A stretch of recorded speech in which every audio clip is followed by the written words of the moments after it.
Estamos en vivo desde Facebook. Sí, en este momento comenzamos la transmisión.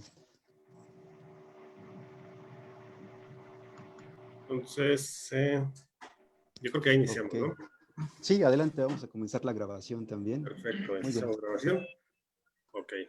Ya está. Muy buenos días, buenas tardes ya a todos. Bienvenidos nuevamente a esta cuarta sesión ya de nuestro seminario permanente de coyuntura y estructura económica de la Facultad de Economía de nuestra universidad, la Universidad Nacional Autónoma de México. Igual que las anteriores sesiones, solamente me tomo un par de minutos para platicarles sobre las razones de este seminario, que, como se ha dicho antes, obedece a dar a conocer el libro que es La economía mexicana en un entorno global incierto, diagnósticos y alternativas. Este libro pues, fue producto de una discusión en 2018 que se llevó a cabo dentro de nuestra facultad en el seminario, en el Congreso Nacional de Jóvenes Economistas, en el cual pues se reunieron más de 80 profesores, más de 80 investigadores, y de ellos se extrajeron algunos trabajos, los cuales pues van a encontrar todos en este libro. El material se dividió en cuatro bloques que han sido los que se han presentado a lo largo de estas sesiones. Y en la primera discutimos temas de política monetaria, política fiscal. En la segunda se platicó sobre temas de comercio internacional. Hoy nos vamos a centrar en el tema de la industria. Para ello, pues nos acompañan cuatro ponentes, cuatro especialistas y un moderador también especialista en la materia, ¿no? De nuestra universidad, de la UAM, de la UAM, nos acompañan todos los investigadores. Entonces, pues sin más le cedo la palabra a nuestro moderador, el doctor Leonardo Jesús Salmonte, de la Universidad Autónoma de México, quien se va a encargar de guiar la mesa. Adelante, Leonardo. Gracias, Roberto. Gracias. Primero, gracias por la invitación. Precisamente cuando Roberto me invitó a participar como moderador de esta mesa, y sobre todo cuando me explica qué resultado de este seminario permanente de coyuntura y estructura económica, en específico yo recibí la invitación con mucho agrado, sobre todo porque el contexto a partir del que surge esta discusión, sobre todo la posibilidad que nos da para replantear y repensar si la forma hacia el camino que está tomando la ciencia económica es el más adecuado, ¿no? Y sobre todo porque si uno revisa los últimos 40 años de la historia económica de nuestro país, ha estado expuesto a grandes fluctuaciones, ¿sí? A vaivenes muy, muy importantes, y más aún esto nos ha llevado a una fase de lento crecimiento, ¿no? Que si comparamos con los años previos a la crisis del 82, cuando el crecimiento de México era cercano al 7%, enfrentamos un proceso de apertura que se intensifica con el Telecán, y cuando los argumentos teóricos parecían indicar que este proceso de globalización al estilo del pensamiento de Smith daría la posibilidad para que el país trascendiera una senda de crecimiento diferente, pues la evidencia parece indicar que no fue así, ¿no? Estamos inmersos en un estancamiento de la economía mexicana que, insisto, ya tiene cerca de 40 años, y en el que la discusión de cuáles son los factores que la explican ha sido central. En ese sentido, pues yo festejo el que este seminario permanente esté. En ese sentido, mi reconocimiento a Roberto, a Samuel Ortiz y a Santiago Capraro, que son los que encabezan este proyecto, ¿no? Y sobre todo la mesa que nos toca, la mesa de hoy, que está relacionado precisamente con la política industrial y el desarrollo económico, ¿no? Pareciera que retomar nuevamente el tema de la política industrial, pareciera que es un tema que ya estaba agotado, ¿no? Si no revisamos la discusión, no es reciente. Pero cuando uno observa la forma en que funcionan los mercados, parecería que este punto pendiente de la agenda del crecimiento aún está asociado al tema de la política industrial. Y sobre todo pensando en generar escenarios de largo plazo diferentes al que actualmente presentamos, ¿no? En ese sentido, yo creo que la mesa de hoy va a ser rica porque va a tocar tres temas que son importantes.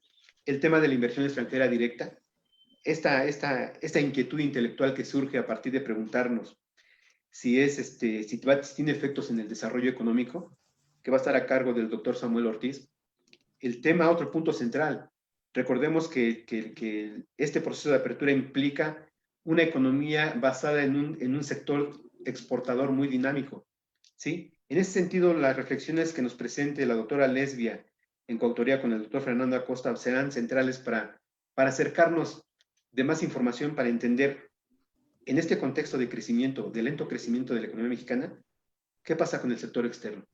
¿Qué pasa con el dinamismo de las exportaciones, particularmente del sector manufacturero como sector más dinámico, como posible motor que pueda favorecer el crecimiento de México, ¿no?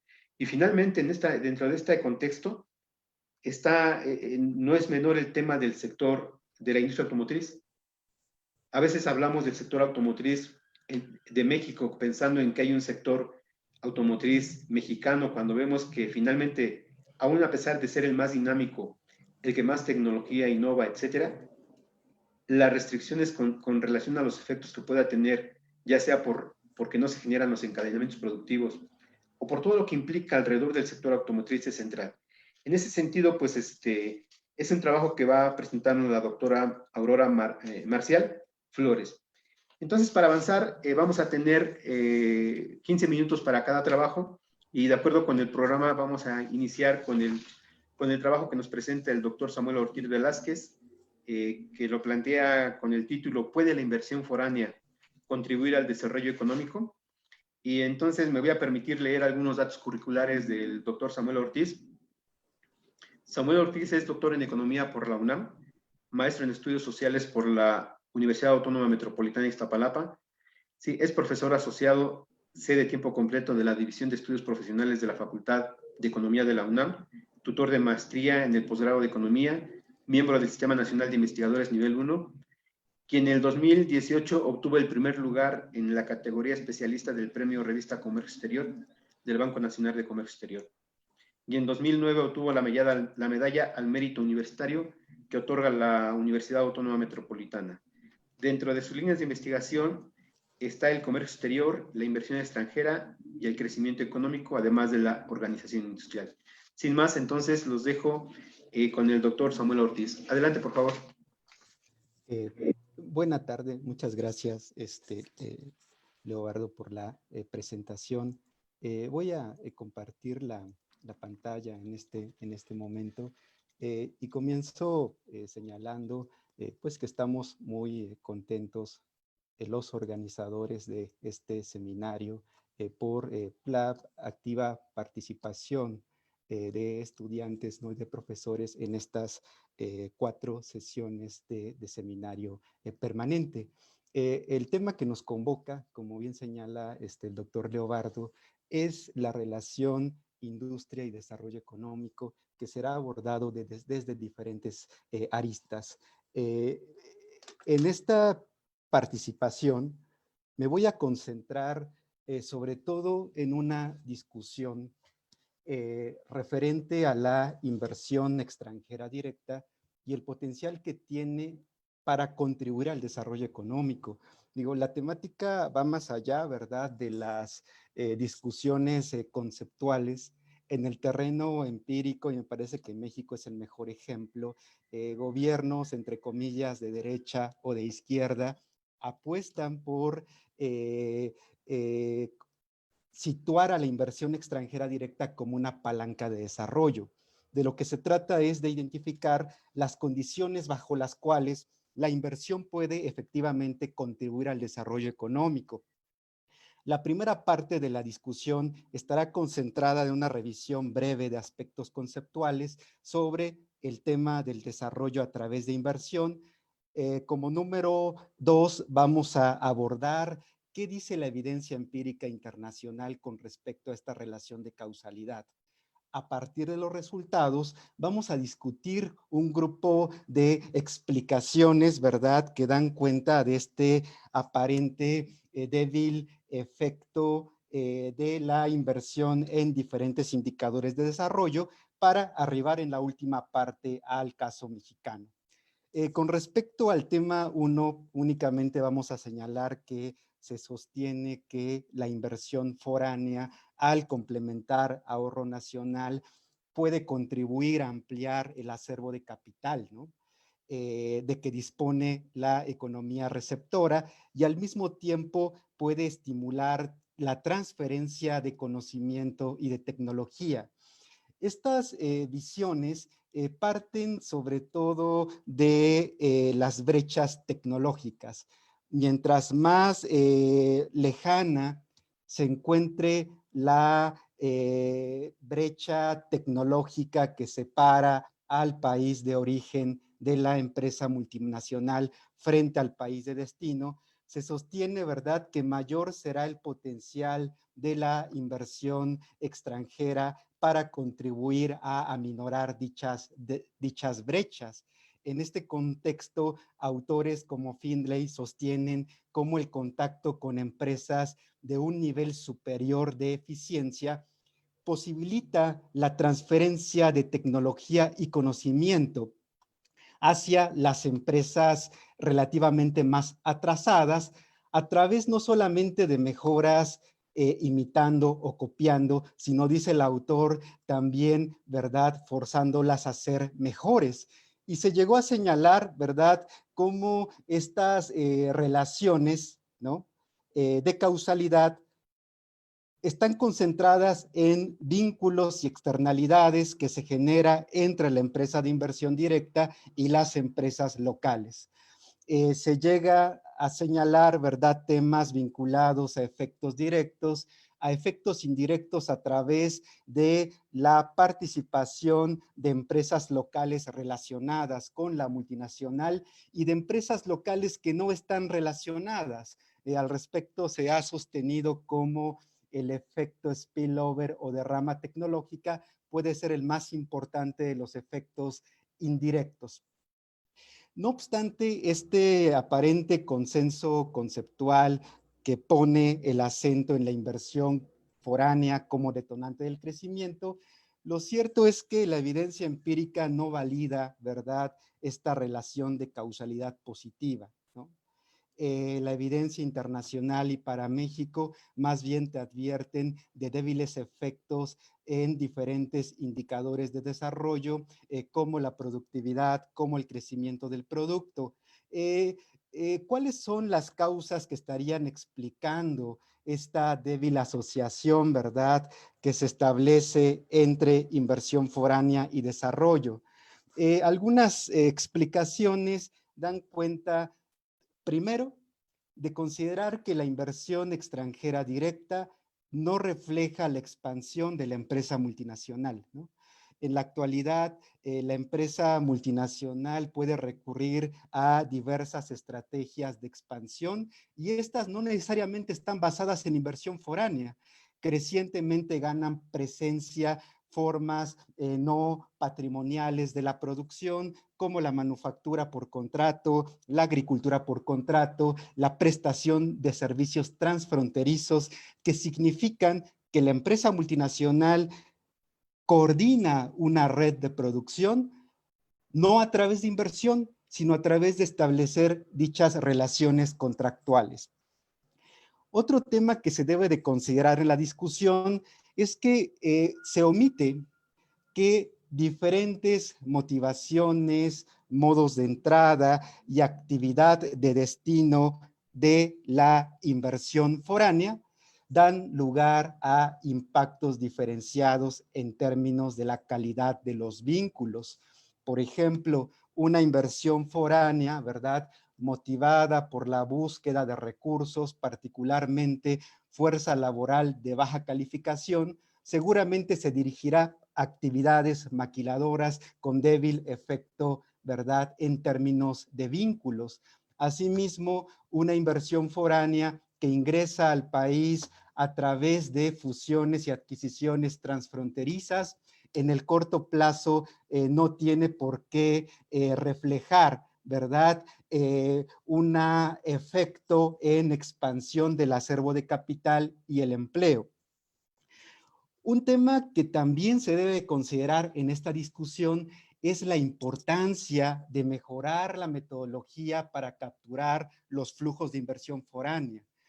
el trabajo empírico sobre determinantes y efectos de la inversión foránea se concentra partiendo de la estadística de la inversión consistente con la balanza de pagos, pero el problema con esta definición es que involucra otros flujos de capital que no necesariamente representan una de relación duradera y de largo plazo. El más importante considera inversiones fantasma, transitorias o de paso, y considera los préstamos que tienen lugar entre las filiales extranjeras con respecto a las matrices.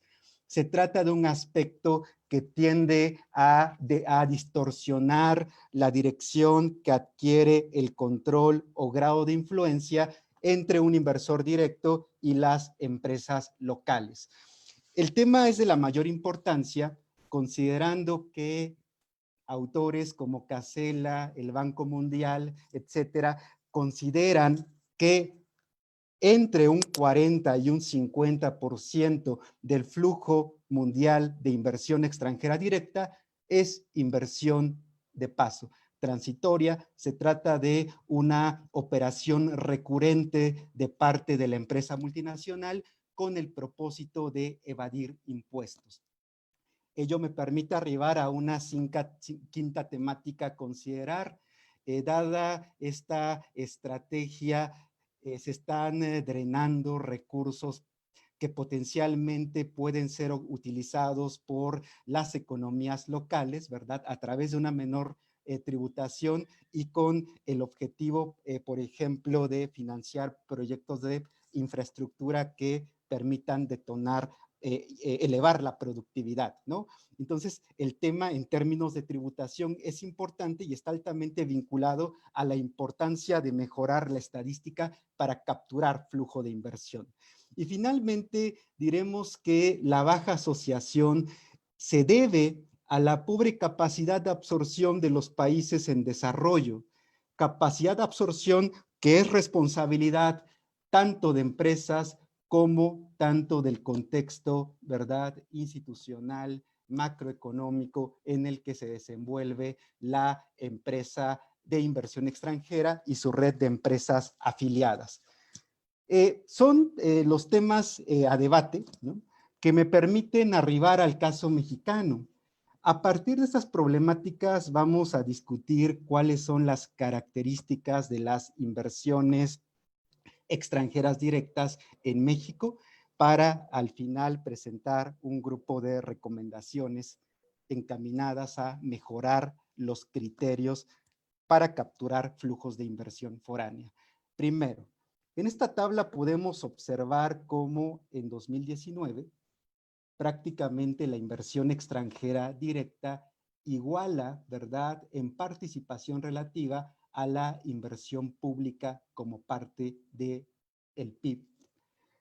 Seguramente los próximos años el coeficiente de inversión extranjera directa se elevará en respuesta a las nuevas reglas de origen que marca el Tratado México-Estados Unidos-Canadá, que obliga a actores globales como China, por ejemplo, a modificar su relacionamiento con México y avanzar de una relación basada en comercio a una relación basada en inversión, y existen ya un grupo de proyectos, ¿verdad?, en marcha que dan cuenta de este comportamiento. En segundo lugar, destaca cómo, no obstante que los años pico en captura de inversión foránea se han asociado a millonarios procesos de fusiones y adquisiciones transfronterizas, lo que destaca es que en México predominan las nuevas inversiones, y ello es un rasgo, ¿verdad?, que contrasta con respecto al resto de América Latina, donde predominan más bien inversiones basadas en fusiones y adquisiciones. Y una tercera tendencia que quiero compartir con ustedes, el máximo expansión de la inversión foránea que ocurre en la década de los 90. Posteriormente se asiste más bien a un semiestancamiento de la inversión foránea.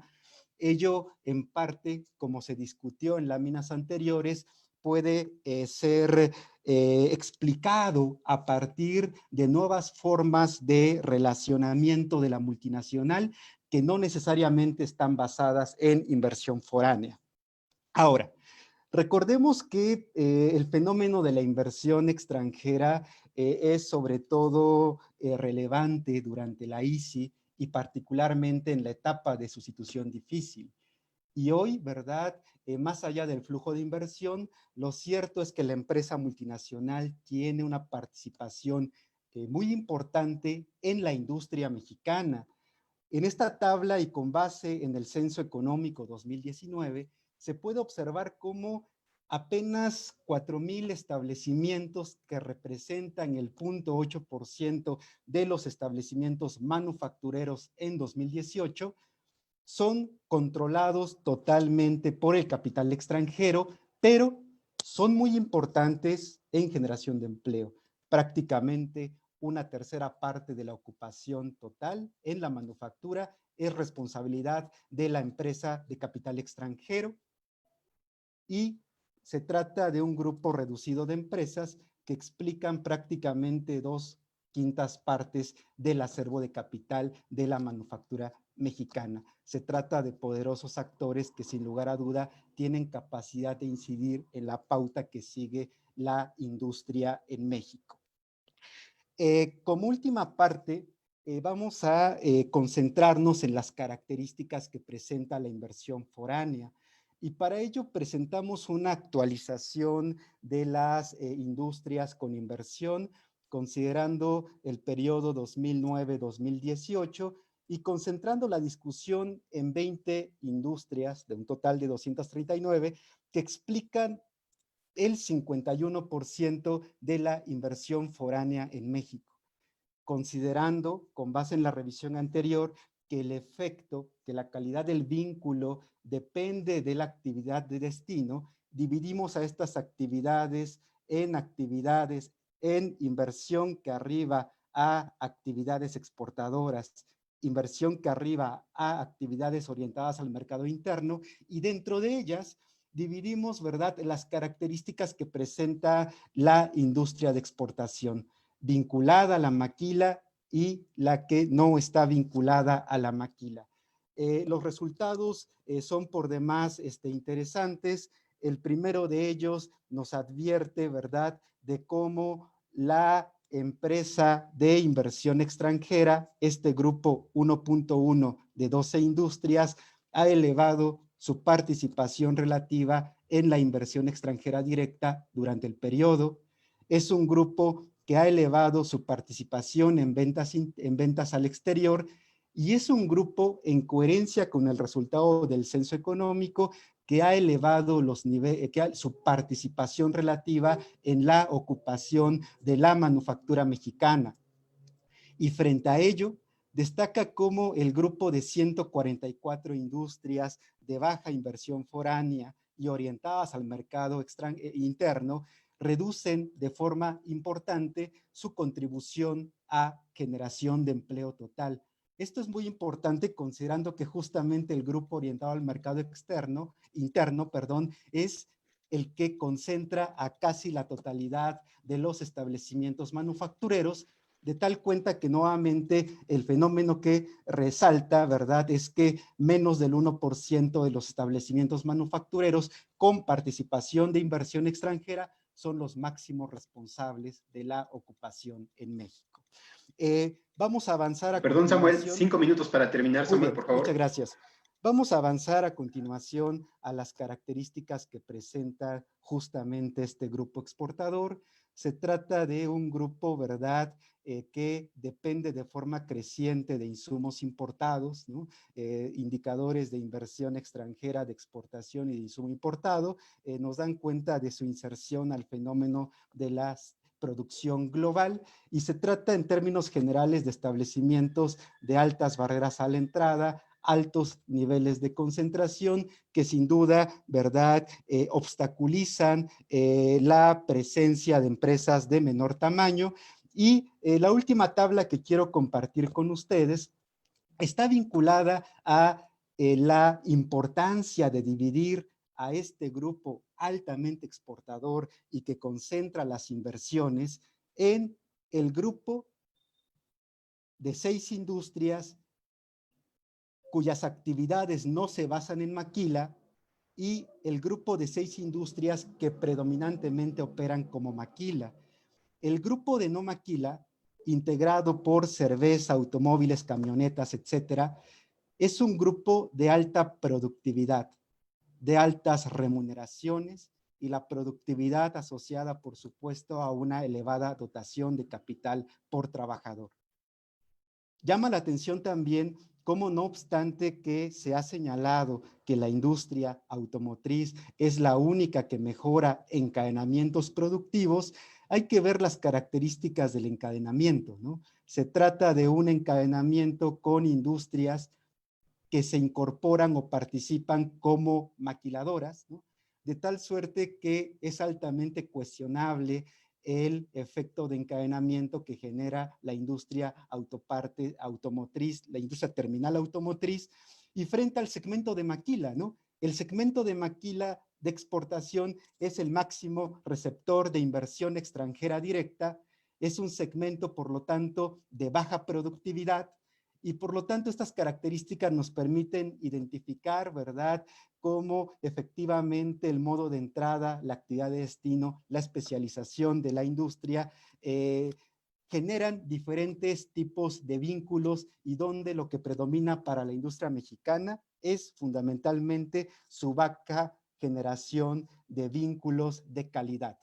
Diremos ya en el último minuto que un diseño de política industrial encaminada debe de avanzar a modificar los criterios de captación de inversión foránea. Efectivamente, la inversión foránea y la empresa de inversión extranjera directa son fundamentales, ¿verdad?, en materia de generación de empleo, pero el análisis y sobre todo, ¿verdad?, bueno, en un gobierno como el actual, ¿verdad?, en México, debe de avanzar, debe de incorporar la importancia, ¿verdad?, de distinguir entre motivaciones, entre modos de entrada, actividad de destino, porque ello determinará en particular medida la calidad que generan dichos eslabonamientos. Asimismo, en términos de proveeduría local, es muy importante, ¿verdad? No obstante la política de austeridad republicana que el discurso que hoy está presente, me parece que el sector público, las cámaras industriales y la empresa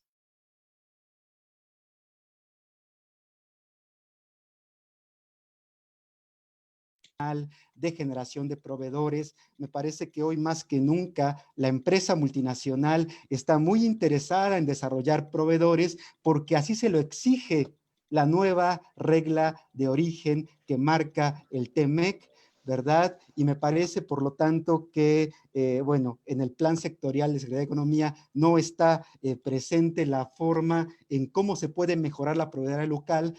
Considero que el sector público, cámaras industriales, ¿verdad?, pueden hacer mucho en esta tarea y no obstante el contexto, ¿verdad?, de restricciones presupuestales.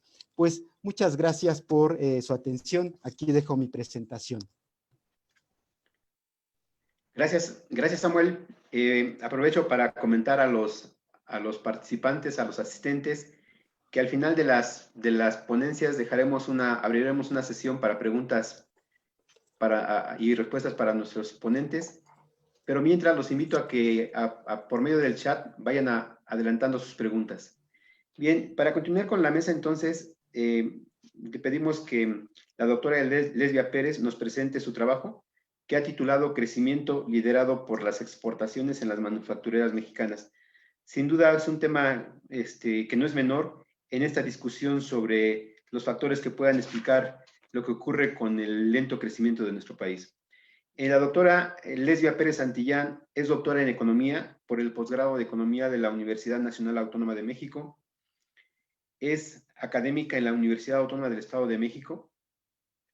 Las líneas de investigación que desarrolla son segmentación internacional de la producción, exportaciones, empleo y salarios manufactureros. análisis de insumo producto, política económica en México y China y modelos económicos en México y América Latina. Además de que ya tiene una experiencia importante como autora de artículos especializados en revistas también especializadas.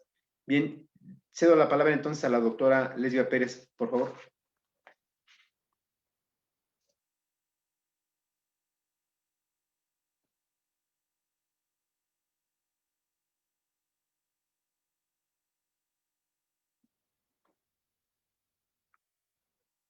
Lesbia.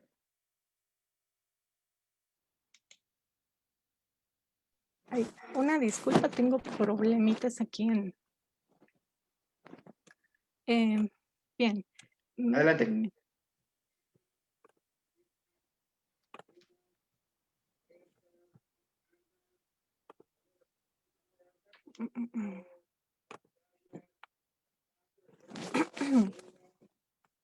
Bien, pues antes que nada quisiera agradecer la presentación por parte de nuestro colega y amigo Leobardo, y también la iniciativa siempre incluyente que tienen los doctores Roberto, Samuel y Santiago, ¿verdad? Muchas gracias por todos estos espacios que ustedes abren. De repente todo esto se torna bastante interesante, ¿no? Y más para las condiciones que actualmente tenemos. Pues bueno, como hemos ya considerado, nosotros participamos, el maestro Fernando Acosta Chávez y yo, y a quien también me gustaría, antes de comenzar, pues dar las gracias, porque sepan ustedes que él no se dedicaba pues a esta cuestión de la docencia o presentar un documento. Él estaba metido en otras actividades. Sin embargo, con el pretexto, ¿verdad? Con esta oportunidad del Congreso Nacional de Jóvenes Economistas, pues le invité a que participáramos, a que bueno, pues cumples con ser joven y con ser economista. De repente jóvenes, ya no tan jóvenes, pero bueno, podíamos todavía participar, y pues se da esta oportunidad y se derivó de ahí este documento, este artículo que se titula Crecimiento liderado por las exportaciones en las manufacturas, análisis por entidades federativas en México 2004-2016. Entonces, bien, para nosotros, para llegar a un consenso, vimos que, y es el objetivo de este documento, a su vez también es el objetivo aquí en esta presentación, mostrar qué tanto las exportaciones manufactureras inciden en el crecimiento económico de las entidades federativas en el periodo que nosotros estamos considerando. Para lograr este objetivo, nosotros dividimos nuestra presentación en 5 partes, que son los antecedentes, la revisión de trabajos previos, datos y fuentes de información, metodología y resultados, así como algunas conclusiones. Dado que tenemos muy poco tiempo y somos los ponentes, voy a tratar de ser muy breve con los antecedentes y la revisión del trabajo para que nos concentremos en la metodología y algunos resultados interesantes que nosotros obtuvimos. En este sentido, como parte de los antecedentes, recuerden ustedes que a partir de la década de 1980, 1982, después de la crisis de la deuda, hay una gran cantidad de transformaciones, digamos, de eh, nuevas consideraciones en la economía mexicana, en la macroeconomía.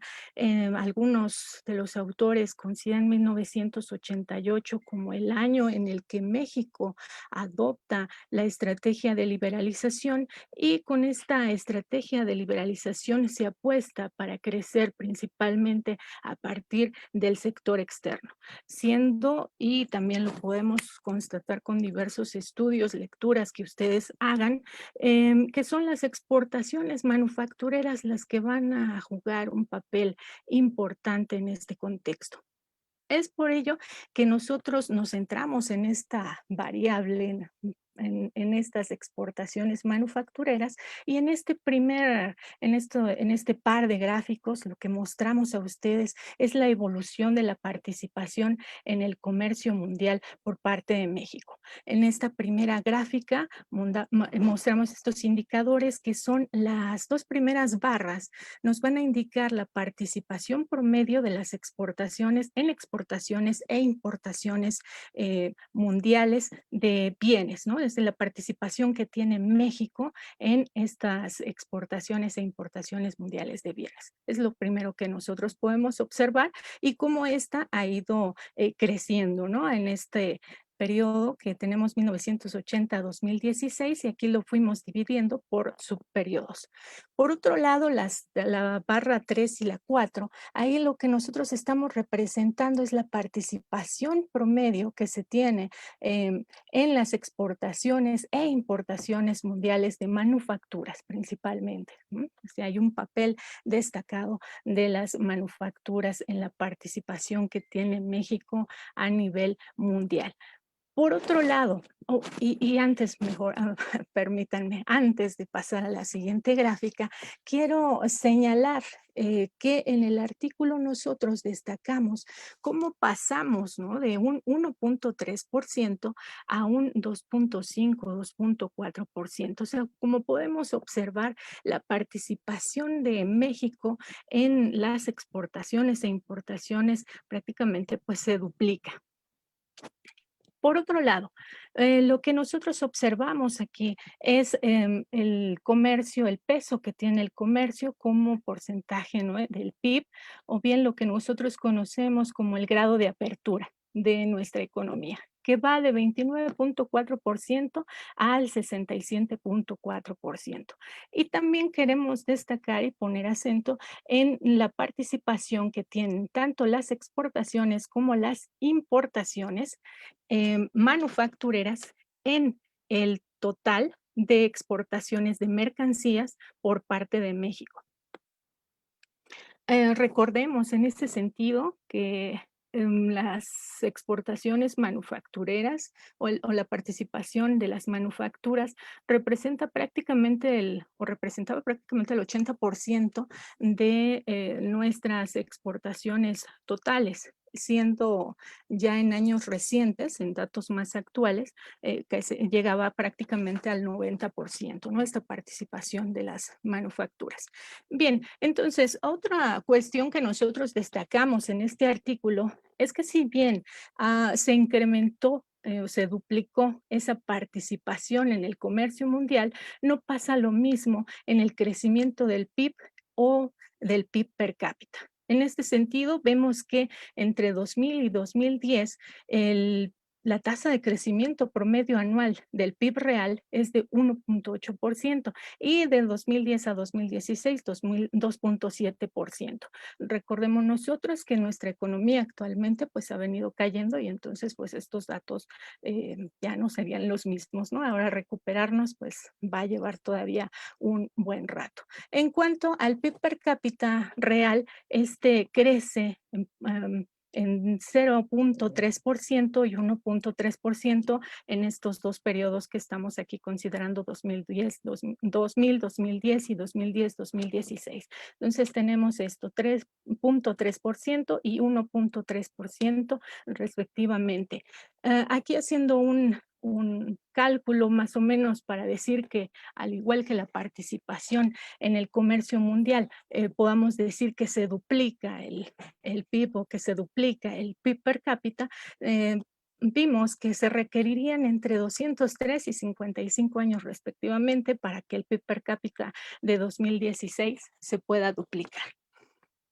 Asimismo, bueno, aquí lo que nosotros estamos presentando es qué tanto hay o qué relación hay entre el crecimiento o la tasa de crecimiento promedio anual de las exportaciones, en este caso las exportaciones totales y en este caso las exportaciones manufactureras, qué tanta relación hay entre esta tasa de crecimiento promedio anual y la tasa de crecimiento promedio anual del PIB per cápita, ¿no? En el periodo considerado en este artículo. Y vemos que se destacan principalmente 6 entidades, entre ellas está Chihuahua, Coahuila, aquí nosotros podemos verlo, está bastante claro, diría yo, claro, ¿verdad? Pues nosotros lo hicimos, em, bastante claro en el sentido de que son los círculos más grandes, los que tienen un mayor peso en las exportaciones manufactureras, y podemos ver que se destaca sobre todo Chihuahua, Coahuila, Baja California, Nuevo León, Tamaulipas y Guanajuato, ¿no? En estas exportaciones manufactureras y que tienen implicaciones importantes en su crecimiento o en su PIB per cápita en este periodo. Aquí tenemos sobre todo pues todas las entidades que son como que las ganadoras, ¿no? En este sentido, pero destacamos principalmente a estas 6. En cuanto a la revisión de trabajos, no me quiero tardar tanto en este sentido para concentrarnos en el modelo, pero nosotros hicimos una revisión desde trabajos seminales como Solo y Swan, en donde se identifican, ¿no? 3 causas principales del crecimiento, que es el trabajo, capital y el cambio tecnológico, y cómo se pone acento en que algunas economías podrían crecer más rápido que otras sin encaminarse a un escenario de convergencia económica, ¿no?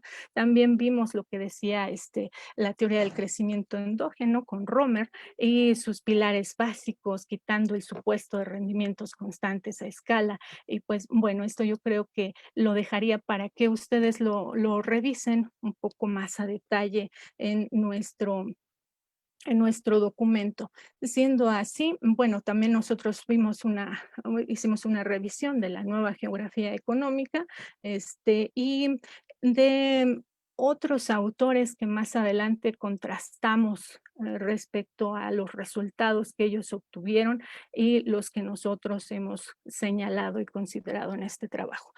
No me detengo más, así que doy la palabra aquí al profesor Fernando para que él pueda hablarnos de esta segunda parte.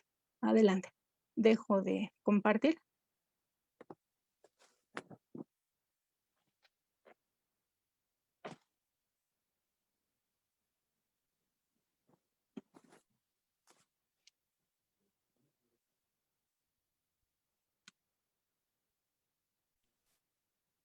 ¿Ya me escuchan? Muchas gracias. Para continuar con nuestra exposición, en términos de los datos y las fuentes de información que utilizamos, vamos a describir de manera rápida qué fue lo que hicimos. Bueno, nosotros construimos una serie de el PIB per cápita por entidad federativa con base en los datos del INEGI desagregados a ese nivel y con las proyecciones de población que publica el CONAPO en la edición 2018.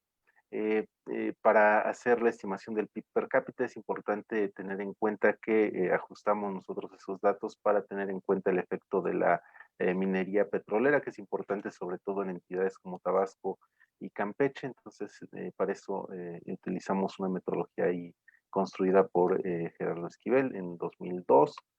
También, bueno, como la variable clave en nuestro trabajo, la principal variable independiente que tomamos nosotros, pues son las exportaciones por entidad federativa, en especial las manufactureras. Utilizamos como base la serie que publica el INEGI. En el momento en el que construimos nuestro modelo, la serie disponible iba de 2007 a 2016, expresada en pesos de 2013. Para tener una serie más larga, nosotros estimamos las exportaciones para 2004, 2005 y 2006 con base en los datos del Atlas de la Complejidad Económica de México. Ahí podemos distinguir las exportaciones tanto petroleras como no petroleras por entidad federativa. También consideramos otros flujos que son relevantes para explicar el desempeño de las entidades federativas. Entre ellas los flujos de inversión extranjera directa, ¿no? Ya lo vimos ahorita en la primera presentación, y también las remesas familiares. Estos datos los obtuvimos de la Secretaría de Economía y de Banco de México. Todas las series que están en términos monetarios se expresaron a precios de 2013. También obtuvimos otras variables que tienen que ver, por ejemplo, con la población ocupada por sectores, que al final no utilizamos en nuestro modelo, pero que obtuvimos de la Encuesta Nacional de Ocupación y Empleo. De ahí un dato que nos pareció relevante fue la escolaridad promedio de la población económicamente activa, y que al final formó parte de las variables que consideramos en nuestro modelo, para aproximar sobre todo la cuestión del capital humano en las entidades federativas. Y otra de las variables que resultó de interés para explicar el comportamiento diferenciado de las entidades fue el gasto público, ¿no? En nuestro caso tomamos la variable gasto programable del sector público presupuestario, que tiene que ver básicamente con el gasto público federal, fue la que tomamos en cuenta para aproximar el papel del gasto público en el crecimiento de las entidades. Como ustedes saben, pues hay un comportamiento regional muy diferenciado de estas variables. Aquí les presentamos una serie de mapas que están distribuidos, bueno, distribuyen a las variables y sobre todo a las entidades en cuartiles, ¿no? De manera que tenemos 4 grupos de entidades. Las más oscuras son las más, digamos, aventajadas en cada uno de los indicadores, las más claras son las más o las menos favorecidas, ¿no? Y ahí vemos, por ejemplo, el PIB, vean donde tenemos entidades más con tonalidades más oscuras, algunas en el norte, en el centro y centro-occidente, y unas cuantas en el sur. Aquí pueden ver incluso un papel relevante en Campeche si no descontamos el papel del petróleo. El PIB manufacturero, pues ya nos muestra otra imagen. Vean, las principales entidades que concentran el PIB manufacturero, pues son las del norte y algunas entidades del centro, centro-occidente sobre todo. En cuanto a las exportaciones totales, también vemos un comportamiento regional muy acentuado. Las principales entidades que concentran estas exportaciones, pues igual se ubican en el norte, en el centro, en el occidente. Igual, si vemos la cuestión de las exportaciones manufactureras, prácticamente es el mismo patrón. Y noten que las entidades con tonos más claros, ¿no? Las menos favorecidas, pues están en el sur-sureste. Aquí tenemos una estimación del PIB por persona en edad de trabajar. De igual manera, esto marca, ¿no? La diferencia regional en nuestro país. Las entidades del norte, ¿no? Se caracterizan por mayores niveles de estas variables. Algunas entidades del centro, como Aguascalientes, Querétaro, y en el sur solamente destaca Quintana Roo, ¿no? Sobre todo por el tema de las actividades turísticas. Bueno, de manera rápida, la metodología que utilizamos nosotros pues fue una metodología para econometría de datos panel. Las variables que utilizamos en nuestro modelo para explicar el PIB per cápita de las entidades federativas, el crecimiento, fueron las exportaciones manufactureras, que es la principal variable que nos interesa, pero también consideramos otras variables de control como la inversión extranjera, las remesas familiares, el gasto programable del sector público que les mencionaba, y los años de escolaridad de la población económicamente activa, ¿no? Todas estas variables pues tienen su justificación en diferentes enfoques que nos sirvieron para justificar aquí su inclusión.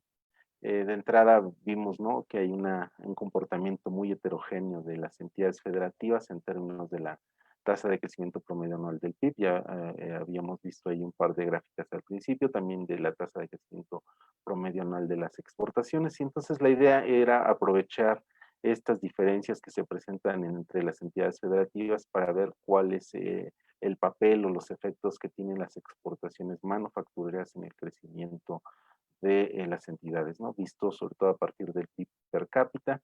Vean aquí de nuevo el PIB per cápita real a pesos de 2013, les decía, pues marcadamente se ve en mayores niveles en entidades del norte y del centro. Las exportaciones manufactureras como porcentaje del PIB estatal, pues igual tienen una alta participación en las entidades. Vean, todas las entidades de la frontera norte no tienen una alta participación de estas exportaciones manufactureras en su PIB, y algunas entidades del centro, ¿no? Particularmente Aguascalientes y Querétaro.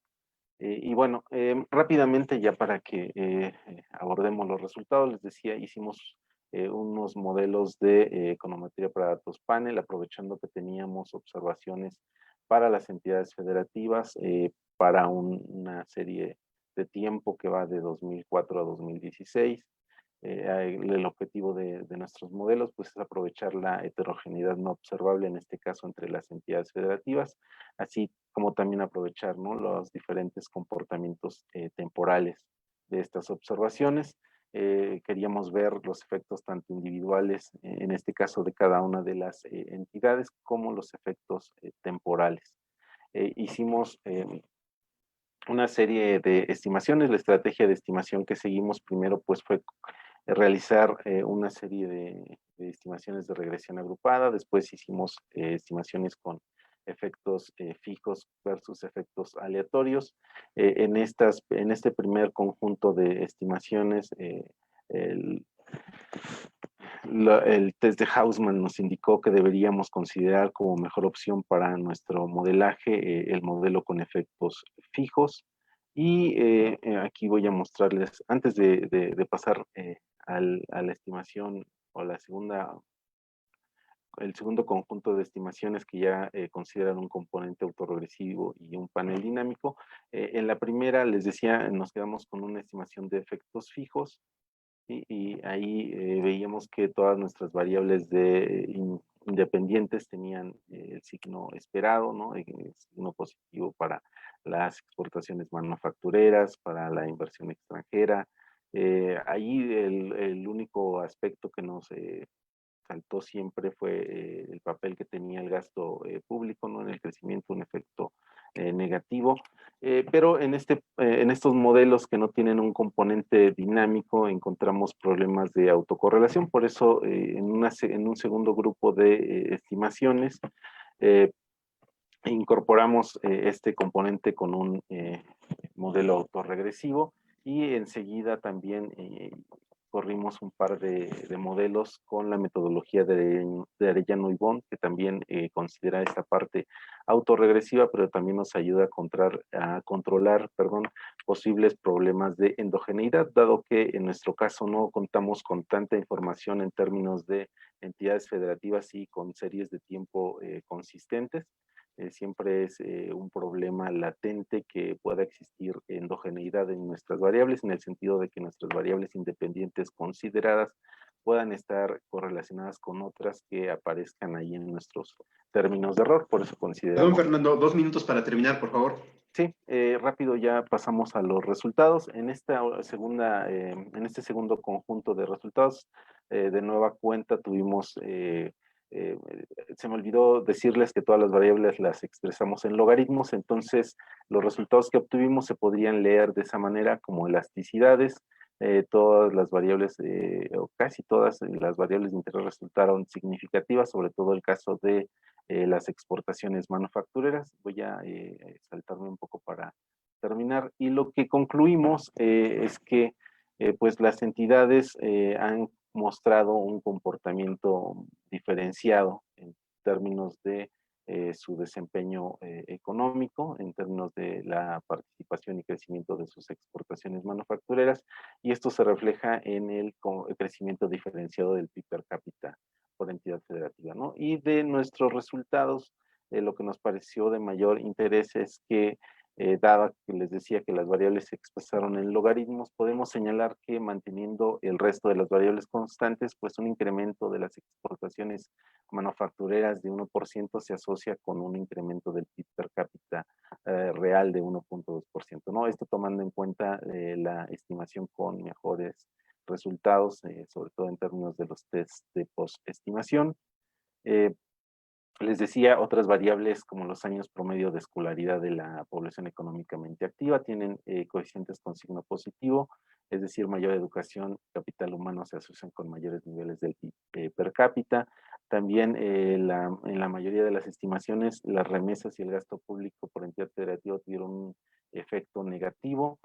También ahí revisamos mucha literatura porque les decía, estos efectos nos parecieron contraintuitivos, pero en general el caso tiene que ver con que en el gasto público se están dirigiendo mayores recursos a entidades menos favorecidas, ¿no?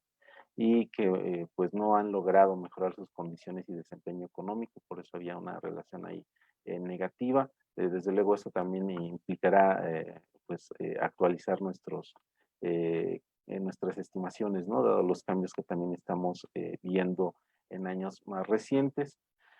Y bueno, Ya para finalizar, pues concluimos que nuestro trabajo contribuye a la agenda de investigación relacionada con este crecimiento liderado por las exportaciones. Distinguimos que es importante no considerar el ámbito de las entidades federativas, porque sobre todo cuando vemos el análisis agregado, lo veíamos en el caso de la inversión, podemos perdernos, ¿no?, cierta riqueza de la información si no aterrizamos ese análisis a nivel de las entidades federativas, ¿no?, a lugares donde se ubican las actividades, porque estas, sabemos, no se distribuyen de manera homogénea en el espacio, entonces siempre es importante considerar el aprovechamiento de la información en términos espaciales. Digo, este es un acercamiento, ¿no?, utilizando información por entidades federativas.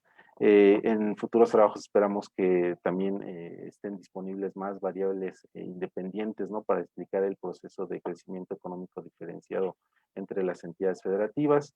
Y bueno, ya que vimos, ¿no?, esta relación positiva entre exportaciones manufactureras y crecimiento de las entidades federativas, creemos que es importante en términos de política económica y su formulación, pues subrayar, ¿no?, que esta evidencia en términos de generar crecimiento, pues da soporte, ¿no?, a las políticas que tienen que ver con mayor apertura comercial. De hecho, es una política que se ha mantenido, ¿no?, sin importar el cambio, ¿no?, del signo de nuestros gobiernos federales, pero también la cuestión de la diversificación productiva y en este caso del fomento a las exportaciones manufactureras en ciertas entidades, pues es un aspecto importante, ¿no?, para que busquemos un mayor crecimiento de las entidades federativas. Pues hasta ahí le dejaría, Eduardo. Muchas gracias. Muchas gracias a los demás ponentes.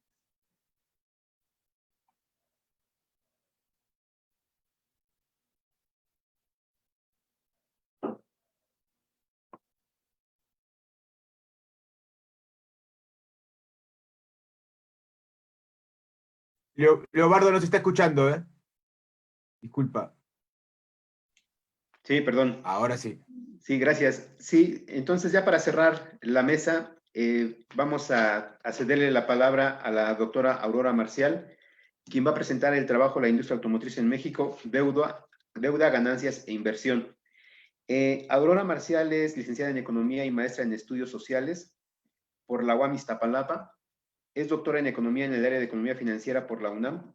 Realizó una estancia postdoctoral en el programa de maestría y doctorado en Estudios Sociales de la UAM Iztapalapa. Es profesora en el Centro de Educación Continua de la Facultad de Economía de la UNAM, profesora en cursos de diplomado y es miembro de la Red Temática de Investigación del CONACYT, Innovación y Trabajo en la Industria Automotriz en México, la Red ITIAM. Sus líneas de investigación son el sector automotriz, la financiarización, el empleo, las relaciones laborales y el desarrollo económico. Entonces los dejo con la doctora Aurora Marcial. Adelante, por favor.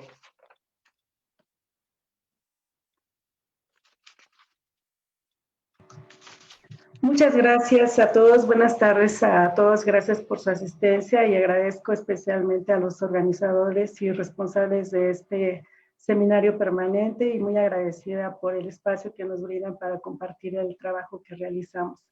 Bien, el título de la ponencia que tengo esta tarde es Ganancias, Inversión y Deuda, Financiarización en la Industria Automotriz en México. Esta ponencia... no pasa.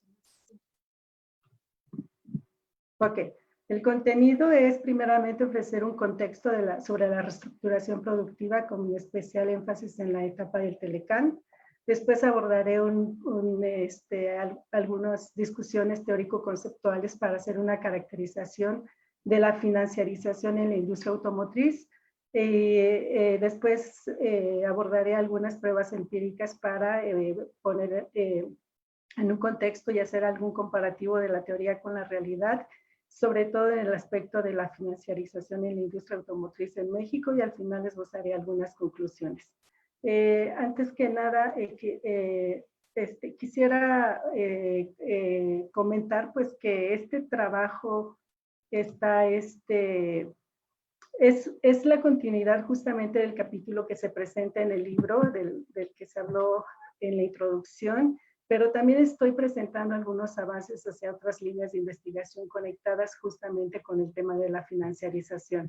Entonces, principalmente se trata de presentar un marco teórico en el que establecemos, hace rato ya hablaban otros ponentes sobre los motivos por ejemplo, de los envíos de inversión extranjera directa. Y en este sentido, mi principal preocupación es justamente que generalmente ubicamos los motivos, las necesidades y los objetivos, por ejemplo, para los traslados de inversión extranjera directa en el terreno del ámbito productivo. Sin embargo, en esta mañana o en los trabajos que he venido realizando, pretendo hacer una transferencia de estos objetivos, esas necesidades hacia un campo que es poco explorado, que ha sido poco abordado, específicamente sobre la industria automotriz y que es en el terreno de las finanzas.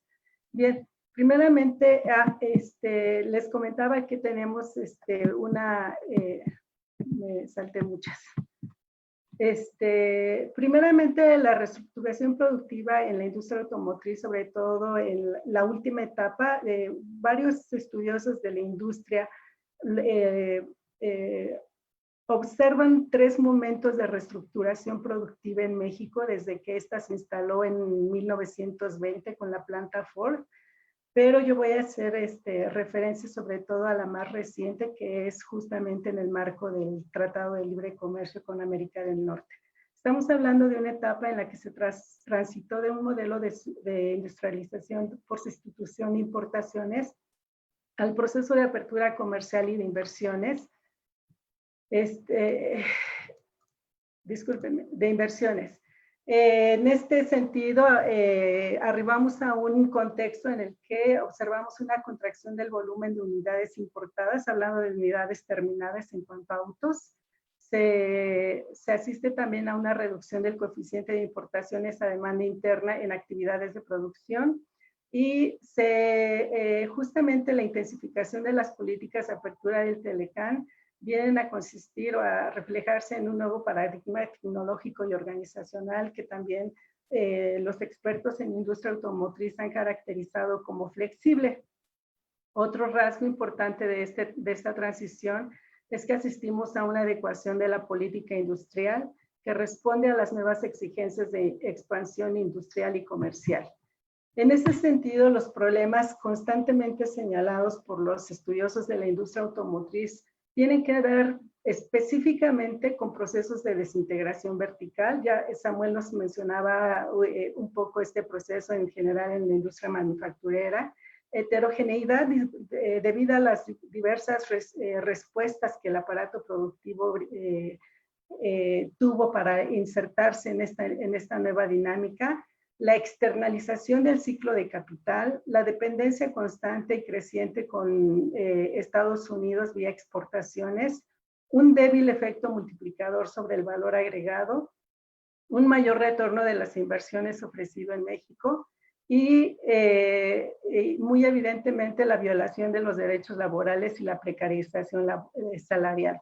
Es este último problema sobre los derechos laborales y la precarización salarial que estoy ofreciendo una pequeña actualización sobre los avances que presenté en el capítulo del libro del que se habló al principio. En ese sentido, también ha sido abundantemente estudiado y analizado la situación y la problemática salarial, no solamente a nivel nacional y para todas las industrias, ha sido objeto objeto de estudio constantemente en la industria automotriz.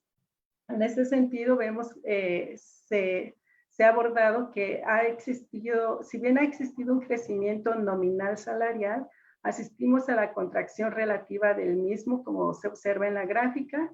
Hay un creciente crecimiento del empleo, pero este está concentrado en la industria de autopartes y asistimos también a una contracción del índice de desempleo regional contra el incremento de empleos temporales que son de baja productividad y de salarios reducidos. En general, durante esta etapa del Telecán, el problema de empleos y relaciones salariales toma forma en menores tasas de desempleo abierto, pero una integración laboral, sobre todo en la etapa de la crisis económica financiera mundial, 2008-2010, entre el norte de México y sur de Estados Unidos. Hay un crecimiento del empleo, pero está concentrado en autopartes, y también hay incremento de trabajos temporales, pero de baja productividad y salarios reducidos. Aquí se localiza una importante paradoja, que es, se asiste a un claro crecimiento productivo, pero con un claro estancamiento salarial e inclusive contracción del mismo. En cuanto a las relaciones laborales, nada más para no tomar demasiado tiempo y no pasarme del tiempo que tengo asignado, vemos que en este rubro, por ejemplo, los emplazamientos a huelgas se han incrementado, pero las huelgas efectivas han disminuido en número, y los conflictos colectivos con emplazamiento a huelga pues incluso han dejado de aparecer en los números. Bien, entonces en este sentido tenemos que un sistema de relaciones laborales distorsionado por la intervención estatal y grupos de poder, y que está caracterizado por violaciones a los estándares laborales, y estos relacionados con la libertad de asociación y los contratos colectivos, la fragmentación y la cooptación del sindicalismo, la inefectiva participación de trabajadores y sindicatos en la política de repartos de beneficio. En este sentido, vuelvo a abordar el contexto de la reestructuración productiva durante la etapa del Telecán, porque no debemos de perder de vista otros fenómenos que a veces son poco abordados, pero que tienen mucho que ver en cómo se encuentran estructuradas actualmente la planta productiva automotriz. Vemos que también durante esta etapa de reestructuración productiva se da en un contexto de globalización. En este sentido, se transitó de un modo de producción del Fordismo al Toyotismo, y de la industrialización, como lo dije hace rato, a la apertura comercial y de inversiones, subrayo, de inversiones. Entonces, el Telecán, que vino acompañado de los fuertes o grandes volúmenes de inversión extranjera directa, específicamente para la industria automotriz, y asistimos también a un contexto global en el que se estaban reconfigurando las esferas financieras globales. En ese sentido, en México tomó lugar se instaló un denominado Sistema Internacional de Cotizaciones en el ámbito financiero, específicamente en la Bolsa Mexicana de Valores, que vino a insertar una nueva dinámica o a dar un empuje específico a las empresas que venían a instalarse en el país o a realizar proyectos de inversión. Entonces, aquí las preguntas que propongo son: ¿cómo se consolidó y caracterizó la creciente importancia de los actores y procesos financieros en la dinámica operativa de la industria automotriz? ¿Y cómo impactó el creciente peso del ámbito financiero, en ese sentido los actores y procesos específicamente, en las condiciones actuales de la estructura productiva, del empleo y del sistema de relaciones laborales en la industria automotriz en México? En ese sentido, la hipótesis que se plantean para los nuevos avances es que las condiciones actuales de la estructura productiva, con toda la problemática que se mencionó anteriormente, tanto para la estructura productiva como para las relaciones laborales y sueldos y salarios, establezco aquí que estas condiciones están determinadas de origen por necesidades y objetivos específicos localizados en el sector financiero de las matrices automotrices. En ese sentido, las necesidades y los objetivos son el repago de la deuda corporativa y la generación de rendimientos. El objetivo principal entonces del trabajo es primeramente consolidar la integración de las variables y procesos financieros al análisis de las condiciones de la estructura productiva automotriz en México. En ese sentido, se presentaron los primeros avances en el capítulo del libro y que voy a presentar algunos esbozos en esta presentación para dar paso a los nuevos hallazgos. También incorporarlos al análisis de los esquemas del empleo y al sistema de relaciones laborales en la industria automotriz. El segundo objetivo principal, entonces, es lograr caracterizar el fenómeno de la financiarización en la industria automotriz. Pero, ¿qué es esto de la financiarización? Es un debate, se aborda como un cuerpo de discusión tratando de conceptualizar este término. Hay diversos teóricos, diversos trabajos, diversos autores que han abordado este fenómeno. Se trata todavía como un fenómeno y que Epstein en 2005 trató de resumir las diferentes discusiones y proponer un concepto que intenta globalizar todo lo que se ha discutido sobre este fenómeno. Entonces, por financiarización vamos a tratar de entender qué es el creciente peso de los motivos financieros, actores y mercados financieros en la operación de las economías modernas. Dentro de los teóricos o de las personas que discuten sobre este fenómeno, tenemos, por ejemplo, a Dumenil y Levy, que abordan la financiarización localizando sus efectos como una disociación entre la tasa de ganancia y el nivel de acumulación de capital. Para Medialdea y Sanabria, por ejemplo, la financiarización constituye una obstaculización de los componentes fundamentales de la demanda. En este sentido, se utiliza el salario y las condiciones laborales como variables de ajuste en detrimento de las familias trabajadoras. Y Aristes y Charles establecen que el fenómeno de la financiarización da cuenta de una creciente desigualdad que resulta en un sector financiero más frágil, vulnerable a fallas sistémicas y con efectos perjudiciales para la economía real. Entonces, en el marco de las discusiones heterodoxas sobre el fenómeno de la financiarización, en este trabajo se retoman principalmente los trabajos de Minsky, a propósito de su teoría de la inestabilidad financiera, para hacer una tipificación del tipo de financiamiento al que recurren las corporaciones automotrices y financiar sus proyectos de inversión. En los trabajos anteriores, y voy a presentar algunas evidencias más adelante, de acuerdo con esta tipificación que hace Minsky, las corporaciones automotrices asisten o se encuentran dentro de un esquema de financiamiento tipo Ponzi. Stockhammer... Perdón, Aurora, 5 minutos para terminar, por favor. Ok, gracias. Identifica el impacto del fenómeno de la industria automotriz, dando cuenta del destino de las ganancias, de la dinámica de inversión y de reinversión, y también se utilizan elementos de la economía de la empresa para establecer los vínculos concretos entre el fenómeno de la financiarización, salarios y sistema de relaciones laborales. Entonces, presento algunos cuadros, el análisis empírico sobre 3 corporaciones automotrices, Ford, Volkswagen y Nissan.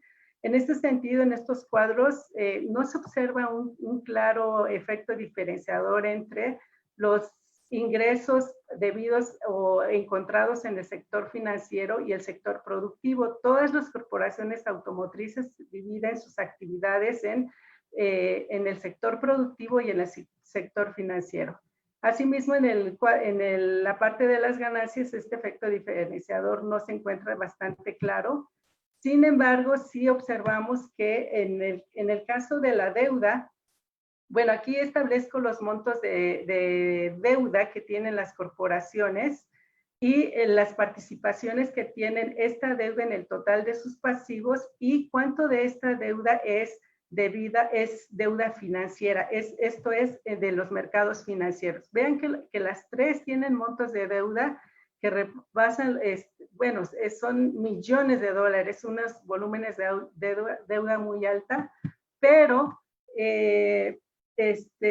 vean los montos de inversión. El primer cuadro que muestro aquí son los montos de inversión en actividades operativas. Se supone que la deuda de las corporaciones debería de ser para iniciar proyectos de inversión. Sin embargo, el porcentaje de deuda destinada a inversión en actividades operativas, en el caso de Ford, por ejemplo, no rebasa el 10%, es 5 o 4%.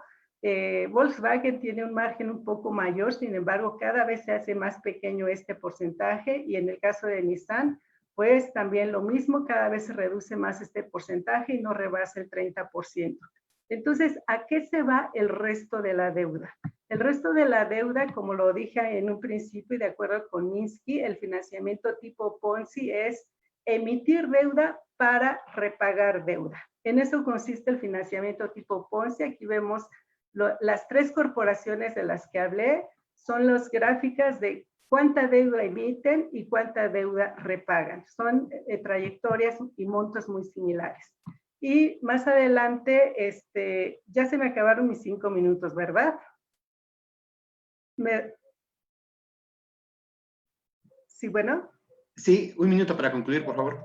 Ok, bien, ya no me va a dar tiempo para hablar sobre el poder del accionista, que tiene que ver con esta simple ecuación en el que el accionista busca justamente obtener rendimientos, y estos están compuestos por el pago de dividendos de las acciones que posee y de las ganancias de capital que se pueden obtener en los mercados secundarios financieros.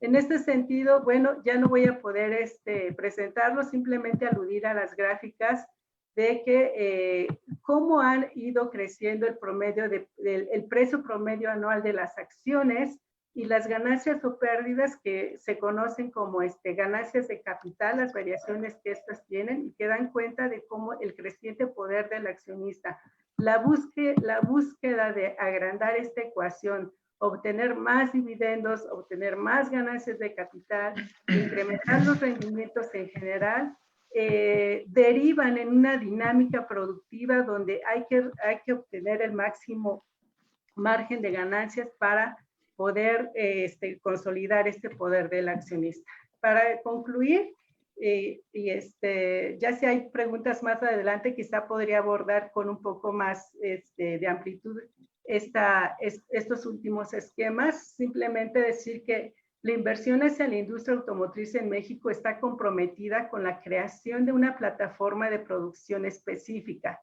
Esta debe de estar orientada a la exportación de unidades con un alto contenido importado y debe cumplir con esquemas de comercialización de unidades en el mercado local y con esquemas de empleo y de relaciones laborales que aseguran la realización de un determinado volumen de ganancias esperadas para dos objetivos: repagar la deuda y consolidar ese poder del accionista. Eso es todo. Muchas gracias. Sí, gracias, Aurora. Pasamos entonces a la fase de preguntas y respuestas. Yo aquí he ordenado ya las preguntas que llegaron por el chat. En ese sentido me permitiré leerlas y en el orden de las presentaciones, y les pediré que sean muy concretos en sus respuestas para pegarnos a los tiempos establecidos en el seminario. Entonces, para el profesor Samuel Ortiz, nos pregunta Gabriel Santiago. Leeré las preguntas de manera completas para que se trate de armar la respuesta de manera global para quien pregunta, por favor. Entonces, Gabriel Santiago nos pregunta: ¿qué contexto observa para los meses siguientes relacionado con las perspectivas de los flujos de inversión a México? Y también Gabriel pregunta si el proyecto aeroespacial que está proyectado en Sonora, pregunta si es inversión directa o solo es un tema de fusión. Y además, ¿qué barreras a la entrada deben enfocarse el gobierno para atraer más flujos de inversión? También para Samuel, nos pregunta Miguel Lázaro: ¿cómo es el proceso para estimar el peso o participación de la IED en las ramas económicas de México, ¿sí? Y también también nos pregunta Yaoyu Song, manifiesta que México tiene una larga trayectoria en la atracción de inversión extranjera directa en distintos sectores, particularmente en la manufactura, y pregunta si cree que a la fecha se ha generado un proceso relevante de aprendizaje y si la inversión extranjera directa que tanto ha contribuido a, qué tanto, mejor dicho, pregunta qué tanto los flujos de inversión extranjera directa han contribuido al desarrollo socioeconómico del país. Y en ese mismo sentido, Cachimiro Velázquez desde Perú pregunta que cuáles son las características más resaltantes de la inversión extranjera directa china en México y en Perú, ¿sí? Y bueno, ya la última para el profesor Samuel, y es de Eduardo Torres, pregunta que si la firma del TEMEC logrará causar un mayor desarrollo económico para México y si su sector industrial, dadas las cláusulas de requerimiento, de requerimientos mínimos de insumos, tendrá un efecto. Y más aún pregunta si se necesitaría una política industrial progresiva por parte del Estado o con el simple tratado y el sector empresarial lograrán, podrá lograrse. Y la última pregunta es que si se profundizará el papel maquilador de México con el inicio del TEMEC o llevará un aprendizaje tecnológico mayor. Entonces, dejamos la palabra al profesor Samuel, por favor, para que nos pueda atender a estos cuestionamientos de los asistentes.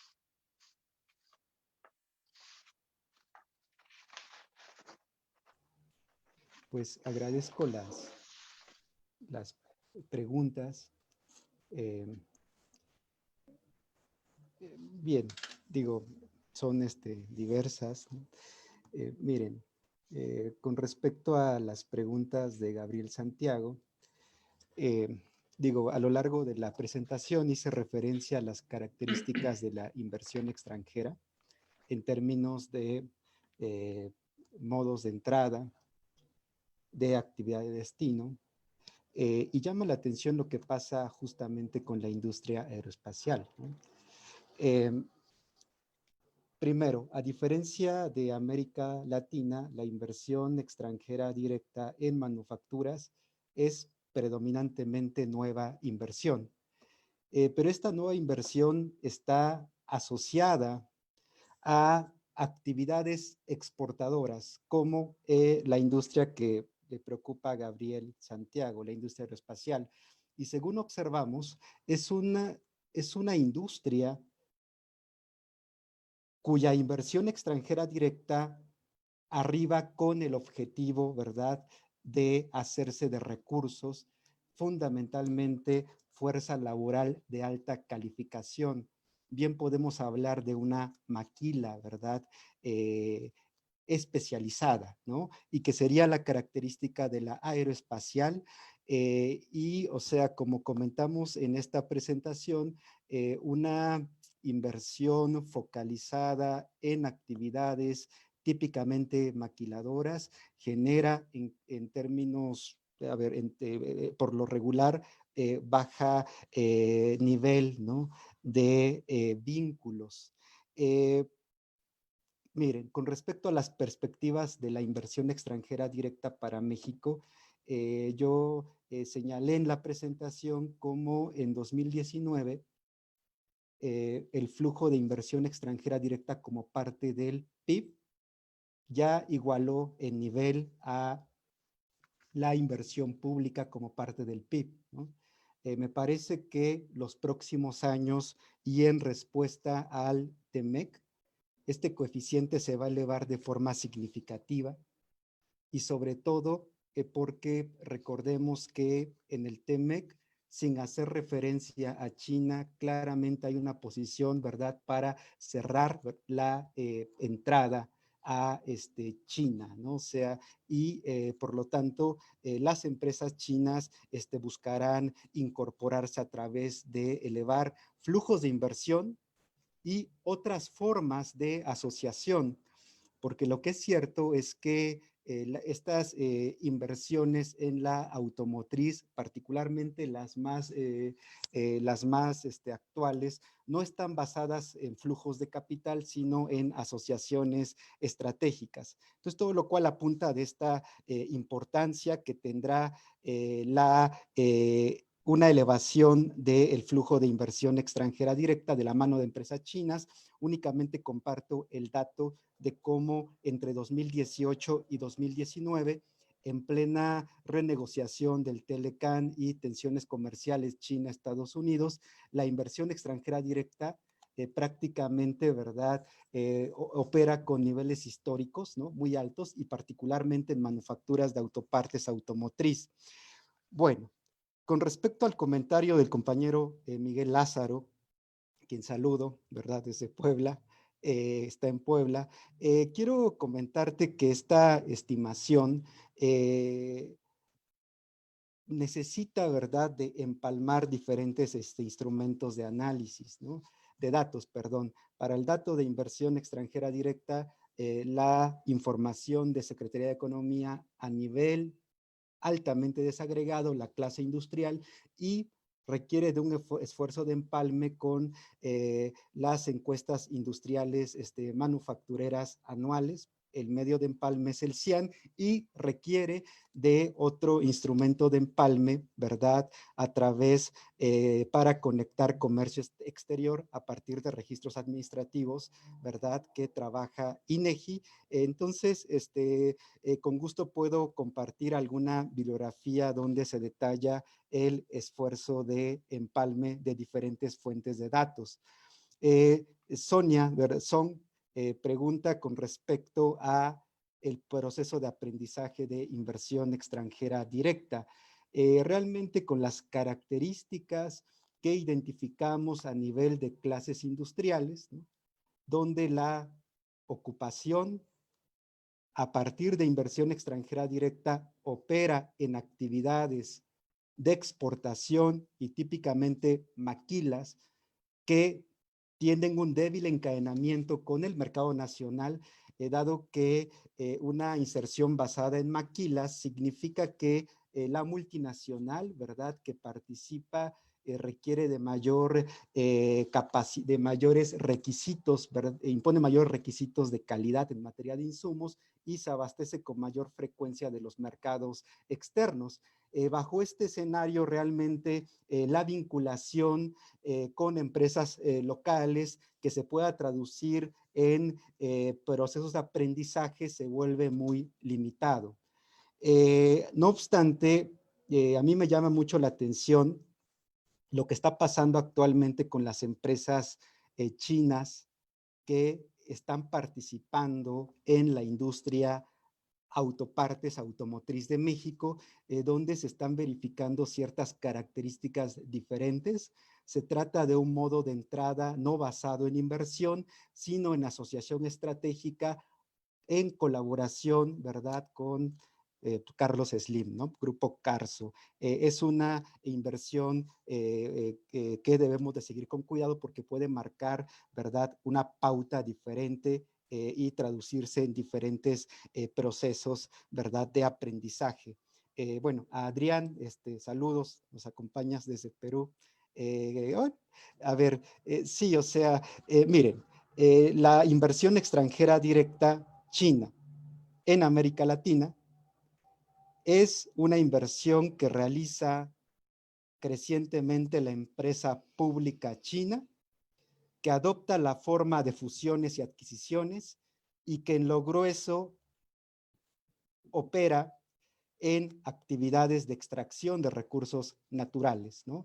Hay, por lo tanto, una estrategia del gobierno chino para ver a América del Sur, ¿no?, Perú, como una fuente de obtención de materias primas. En el caso de México, la inversión china presenta características muy diferentes, es nueva inversión, es una inversión que arriba predominantemente a la industria manufacturera y es la empresa privada china la que invierte los últimos años aceleradamente en México. Con respecto, para cerrar la pregunta de Eduardo Torres, el TEMEC, ¿no? O sea, y las implicaciones para el desarrollo económico en México, puedo comentar, ¿no? O sea, que el nuevo acuerdo, por supuesto, que es una apuesta por una mayor integración de carácter regional, que sin duda apunta, ¿verdad?, a elevar la participación de las actividades manufactureras, pero la actividad manufacturera en Estados Unidos. México, Canadá, más bien operan como economías satélite. Debemos de recordar que las nuevas reglas de origen son de carácter regional, de tal forma que, en mi opinión, sí podemos identificar, ¿no?, que fruto de la nueva integración con América del Norte, México, ¿verdad?, preserva su inserción basada en socio maquilador con Estados Unidos, no obstante que sobre todo en la industria autopartes automotriz se están verificando importantes inversiones, ¿no?, que arriban a México con el objetivo de sortear estos nuevos requisitos de contenido regional, de contenido laboral y de compras de acero y de aluminio. Perdón, Samuel, si pudiéramos ser más puntuales. Ya, terminé. Gracias. Bien, entonces pasamos a la presentación de la doctora Lesbia y el doctor Fernando Acosta. Aquí también tenemos varias preguntas para ellos. Una de ellas es de Cristian Muñoz y Jacqueline, que coinciden en la pregunta en el sentido de que si quisieran realizar un análisis por entidades federativas, ¿qué entidades recomendarían para el estudio? Y si podría repetir los estados en donde más han crecido las exportaciones manufactureras. Y pregunta Sanja Escamilla, sí, particularmente la pregunta es para el profesor Fernando Acosta.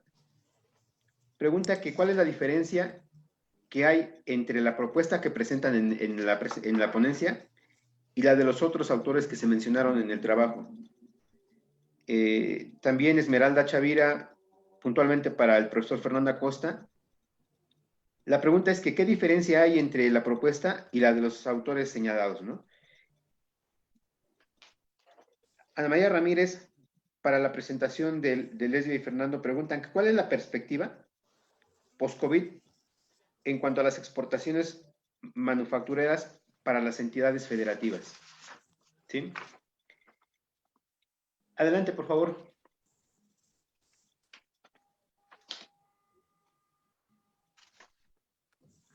Bien, pues primeramente muchísimas gracias por el interés y por las preguntas, bastante interesantes ellas, ¿verdad? Primero, respecto a repetir cuáles fueron nuestras entidades federativas en las que nos concentramos debido a que son mayormente exportadoras manufactureras, es Chihuahua, Coahuila, Baja California, Nuevo León, Tamaulipas y Guanajuato.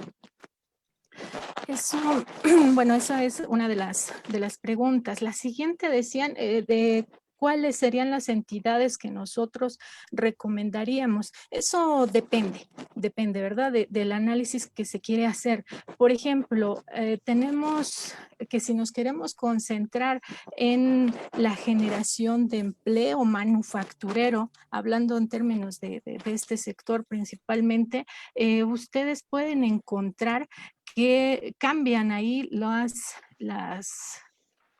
entidades, ¿no? O sea, si hablamos de generación de empleo manufacturero, estaríamos hablando del Estado de México, Guanajuato, Chihuahua, Nuevo León, algunas se repiten, coinciden, Coahuila y Baja California. Llama la atención que cuando nosotros hablamos de las entidades que tienen una mayor participación en las exportaciones manufactureras del país, entonces está Chihuahua, Coahuila, Baja California, Nuevo León, Tamaulipas y Guanajuato.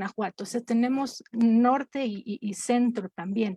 Y cuando hay otros resultados que obtuve en un documento donde se analizaban los efectos del comercio internacional con China y a qué regiones es a las que digamos, afectaba negativamente. Y en ese sentido, entonces nos concentraríamos específicamente en la región norte, porque son las que tienen una estructura exportadora parecida a la de China. Entonces, en ese sentido, ahí se vería afectada o se concentraría el análisis en estas entidades. Entonces, va a depender del análisis que nosotros queramos hacer, pero son, pues, esta es nuestra propuesta, ¿no? Las que acabo de mencionar. Por otro lado, antes de darle la palabra aquí al maestro Fernando, en cuanto a nuestra perspectiva post-COVID, recordemos nosotros que las exportaciones durante la pandemia se vieron afectadas, se redujeron y dentro de estas podemos observar que hubo una caída entre el primer trimestre del 2020 y en el segundo una caída todavía mucho más acentuada en términos de exportaciones manufactureras. Entonces, si estamos hablando aquí, estamos poniendo en la mesa a las entidades que son las que más participan con este tipo de exportación, nosotros consideramos que pues va a llevar su tiempo para que se vayan recuperando, dado, bueno, ya se empieza, ¿no?, a dar esta apertura en distintas economías. Vemos que donde se inició todo este proceso que fue allá en China y que precisamente pues nos deja, ¿verdad? China es quien hace el principal exportador manufacturero a nivel mundial y bueno, pues deja él de exportar, deja de haber este intercambio importante en exportaciones e importaciones, pues también le pega en este caso a los demás países, muchos de América Latina y entre ellos pues también a nosotros en México, ¿no? Recordemos que es nuestro segundo socio comercial por el lado de importaciones, entonces sí es relevante esta participación de China y también de Estados Unidos, pues, y lo que vemos es que, pues, esperamos que no en el corto plazo, ¿verdad?, pero se vaya recuperando esta participación, sobre todo de estas entidades. Y cedo la palabra al profesor Fernando para el resto de las preguntas. Sí, igual muchas gracias por las preguntas, gracias también a los ponentes. En cuanto a lo que nos comentan de qué diferencias encontramos, ¿no?, entre otros estudios y el que presentamos, digo, hay diferencias desde luego metodológicas, ¿no?, en cuanto al tratamiento de los datos, a los periodos de análisis. En general creo que hay más coincidencias en el sentido de que se encuentran, ¿no?, efectos diferenciados, ¿no?, en las entidades federativas, sobre todo del papel de las exportaciones. Destacan sobre todo que pues hay entidades que se favorecen, ¿no?, de procesos como el Tratado de Libre Comercio, ¿no?, que ha llevado a un mayor incremento de las exportaciones, de manera que podemos encontrar simultáneamente lo que les decíamos, tanto impactos positivos como negativos, ¿no?, en las entidades federativas del país. Pero sí, en casi todos los estudios lo que se encuentra pues es una relación positiva entre las exportaciones manufactureras y el crecimiento del producto en las entidades, en este caso el crecimiento del PIB per cápita. Ahí les decía solamente diferencias en términos metodológicos, en términos de periodos. También lo que nos preguntan en cuanto a diferencias, yo destacaría, sobre todo porque recuerdo un cuestionamiento que nos hacía el doctor Santiago Caprar cuando presentábamos este estudio y tenía que ver con el papel del gasto público en el crecimiento de las economías regionales o de las entidades federativas. Leíamos, ¿no?, un documento algo reciente, ¿no?, de los doctores Díaz Carreño y Pablo Mejía Reyes, de ahí también de la UAM. Ellos específicamente analizan, por ejemplo, el papel del gasto público en el crecimiento de las entidades federativas, ¿no? Aunque ellos se concentran en el gasto público del sector estatal, lo que ellos también encuentran es poca o nula efectividad de las políticas fiscales del gasto, ¿no? En términos de sus efectos en el crecimiento de las entidades, ¿no? Entonces, más que diferencias, creo que nuestro estudio encuentra resultados en línea con otros que se han ido publicando y que se interesan también por estos temas. Y, ¿qué más?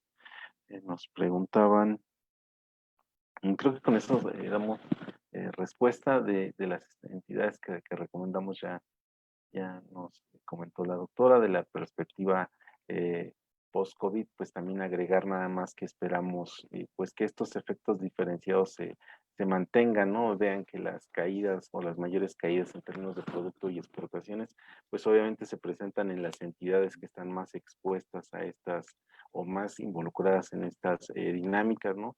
Entidades tradicionalmente, digamos, excluidas de estos procesos, como las del sur-sureste, llámese Oaxaca, Chiapas, ¿no? Son las que menos han caído, son las que menos, por ejemplo, pobreza laboral tienen en estos momentos, pero también son las entidades que menos favorecidas se van a ver una vez que la actividad económica se recupere, ¿no? Entonces, tenemos ese efecto, digamos, positivo, ¿no? De que en este momento son las menos afectadas, pero también van a ser las menos favorecidas, ¿no? Una vez que volvamos a cierta normalidad en términos de actividad económica. Entonces, esas serían mis respuestas. Gracias. Sí, gracias. Seguimos con la doctora Aurora Marcial. Puntualmente hay 3 preguntas, una de Eduardo Torres, y la pregunta que plantea es que si podemos esperar una reestructuración productiva en el sector automotriz con la entrada en vigor del TEMEC. Y otra pregunta más que hace Yolanda Carvajal y cuestiona cuál es el panorama en términos laborales salariales que se espera para la industria automotriz en México a partir de la renegociación del Telecan y sobre todo con los nuevos términos que se han establecido con el TEMEC. Y finalmente, el profesor Roberto Valencia, sí, me pregunta, bueno, que si puede profundizar un poco más sobre el destino de los créditos solicitados por las empresas automotrices, sobre todo porque pareciera que la caída en la tasa de interés del Banco Central solo está aumentando los beneficios de los empresarios, pues su costo financiero está bajando y ellos no están invirtiendo. Y desea saber su opinión al respecto. Adelante, por favor.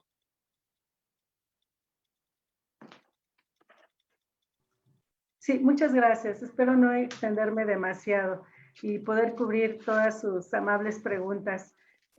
Mire, sobre la reestructuración productiva, estos son procesos que ocurren en el ámbito global, en la industria global.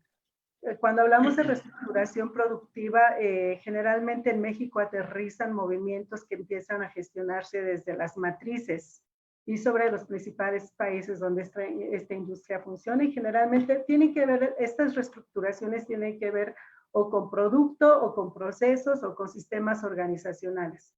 Actualmente la industria automotriz está haciendo importantes esfuerzos de investigación y desarrollo y está muy comprometido con el desarrollo de la llamada tecnología 4.0, no sé si la han escuchado. A ciencia cierta no tengo mucho detalle sobre esta nueva etapa, la llaman como una nueva etapa de revolución tecnológica, similar a la que se tuvo en el siglo XVIII con la revolución industrial, con la máquina de vapor. Entonces, por supuesto que estos nuevos avances y estos nuevos desarrollos tienen que ver precisamente con los productos y con los procesos. No sé qué tanto va a afectar en los aspectos organizacionales y cómo van a aterrizar estos efectos para la industria automotriz en México, teniendo el papel que tiene la industria automotriz, pues maquiladora, con su carácter exportador y todo esto. Sobre la pregunta del panorama en términos laborales salariales. Ok.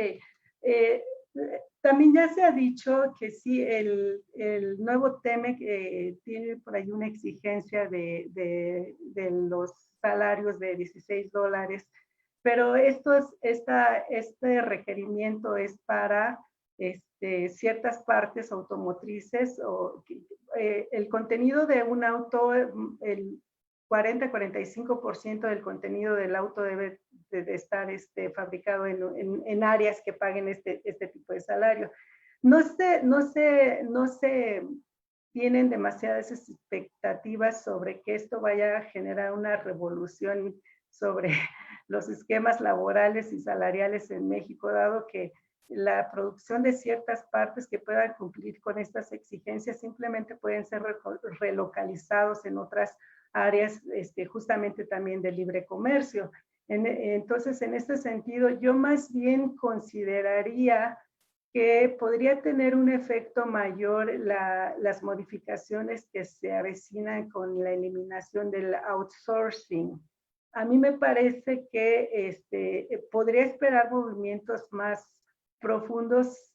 Es mi opinión, habría que verlo con calma y estudiarlo con mayor profundidad, pero a mí me llama más la atención los efectos que pueda tener la eliminación o modificación, no sé en qué vaya a terminar, del outsourcing para la industria automotriz.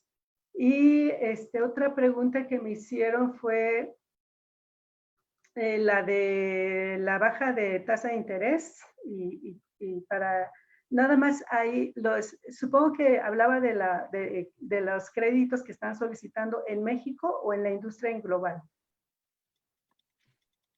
Bueno, puntualmente la pregunta refiere a que si puede profundizar sobre el destino de los créditos solicitados por las empresas automotrices. Sí, ok, porque, bueno. Ajá, mire, una de las gráficas que ya no pude explicar con mayor calma fue justamente el abultado volumen de deuda. Están endeudadísimas las corporaciones automotrices desde la matriz, endeudadísimas.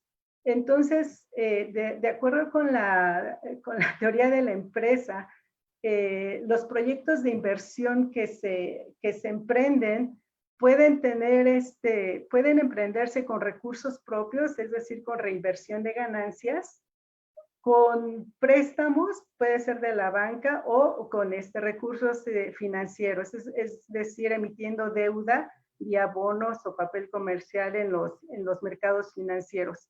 Entonces, lo que yo pude demostrar aquí con una grafiquita que ya no se pudo ver con mayor calma es que un bajo porcentaje, se supone que la deuda que emiten las empresas es para atender su principal actividad, que sería fabricar y vender coches.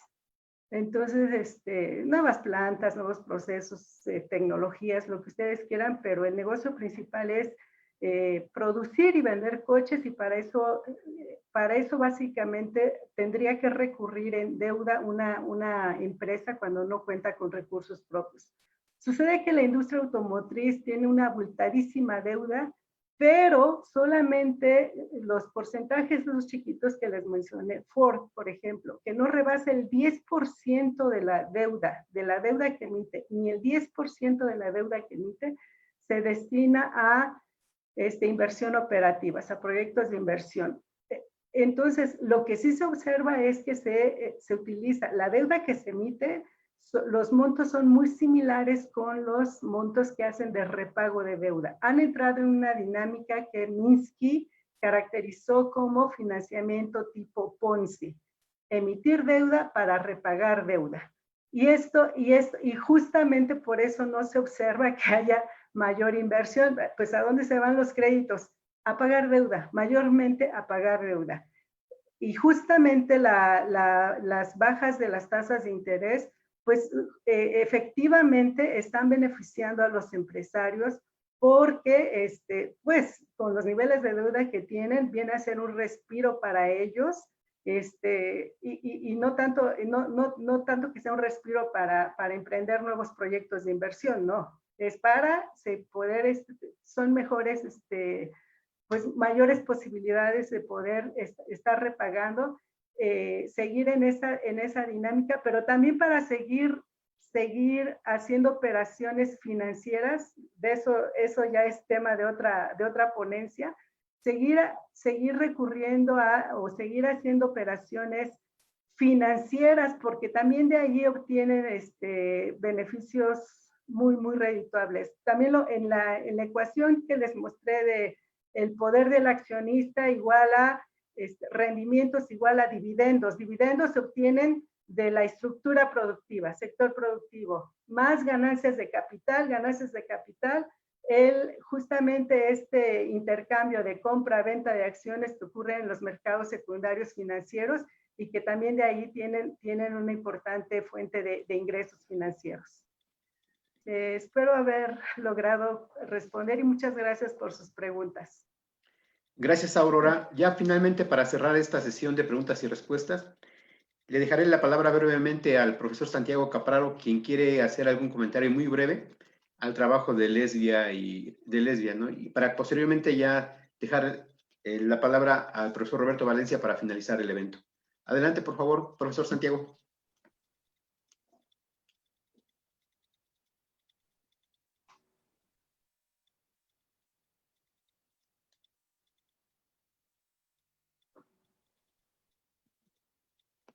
¿Ya no está el profesor Santiago?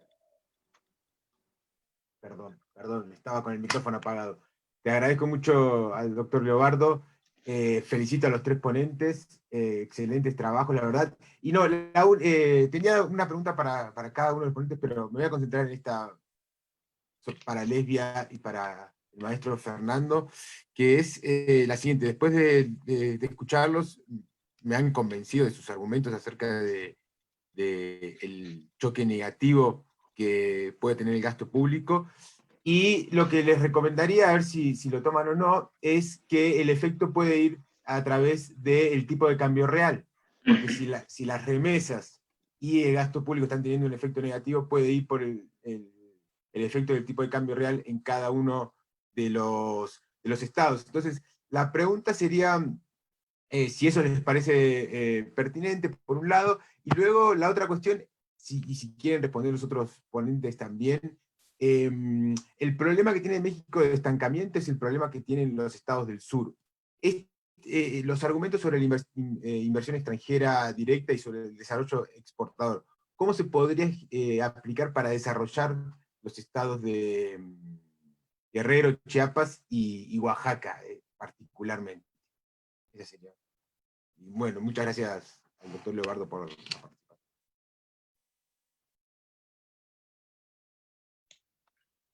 Sí, adelante, Lesbia. Sí, rápidamente, si quieren comentar algo ya para cerrar las actividades.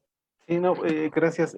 Pues digo, en este caso las preguntas son estimulantes. Seguramente vamos a revisar esta propuesta que nos hace el doctor Santiago Capraro para incorporarla en un futuro análisis. De entrada, ahorita no tendría una idea clara, ¿no? Pero seguramente, considerando el papel del tipo de cambio real, podríamos también ver en qué se modifican o en qué ayudan, ¿no? A explicar el comportamiento diferenciado. El tema de las entidades del sur, pues es un tema complejo, ¿no? Y llevamos ahí también, además de este periodo, ¿no? Ya de 40 años de crecimiento así lento de la economía en general, pues también cuando tuvimos altas tasas de crecimiento, pues estas entidades también estaban así, ¿no? Entonces sí requieren ahí un tratamiento que requiere pues una complejidad alta, ¿no? Porque, les digo, sí se han redirigido más recursos en términos de gasto público, pero no han tenido,